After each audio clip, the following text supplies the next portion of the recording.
Metre ಸುಟ್ಟರೆ ಏನು ಮಾಡಬೇಕು? ಕೆಲವು ಸಂದರ್ಭಗಳಲ್ಲಿ ಹೊಸ ಮೀಟರ್ ಸುಡುತ್ತಿದೆ.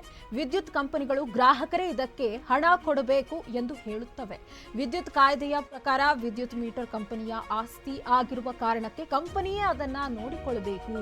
ಮೀಟರ್ಗೂ ಠೇವಣಿ ಇದೆ, ಅದಕ್ಕೆ ಬಡ್ಡಿಯನ್ನ ಕೊಡುತ್ತಿಲ್ಲ. ಹೀಗಿರುವಾಗ ಮೀಟರ್ ಅಳವಡಿಸುವ ಮುನ್ನ ಅದನ್ನ ಅಧಿಕಾರಿಗಳು ಪರಿಶೀಲಿಸಬೇಕು.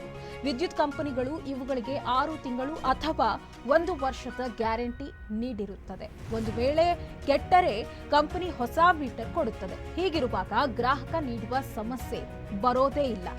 ಒಂದು ವೇಳೆ ಹಲವು ತಿಂಗಳಾದ ಮೇಲೆ ಸುಟ್ರೆ ಮೀಟರ್ ಪರಿಶೀಲನೆಯನ್ನ ವಿದ್ಯುತ್ ಪರಿವೀಕ್ಷಕರು ನೋಡಿಕೊಳ್ಳಬೇಕು. ಗ್ರಾಹಕನ ಮನೆಯೊಳಗೆ ವಿದ್ಯುತ್ ಸಂಪರ್ಕದಲ್ಲಿ ಸಮಸ್ಯೆ ಇದೆಯೇ ಎಂಬುದನ್ನು ಪರಿಶೀಲಿಸಬೇಕು. ಆಗ ವಿದ್ಯುತ್ ಕಂಪನಿ ಹಣವನ್ನ ಭರಿಸಬೇಕು. ಒಂದು ವೇಳೆ ಗ್ರಾಹಕನಿಂದ ಪಡೆದಿದ್ರೆ ಅದನ್ನ ವಿದ್ಯುತ್ ಬಿಲ್ನಲ್ಲಿ ಹೊಂದಾಣಿಕೆ ಮಾಡಬೇಕು. ಈ ವಿಷಯವನ್ನ ಕಂಪನಿ ಅಧಿಕಾರಿಗಳು ಜನರಿಗೆ ತಲುಪಿಸಬೇಕಾಗಿದೆ.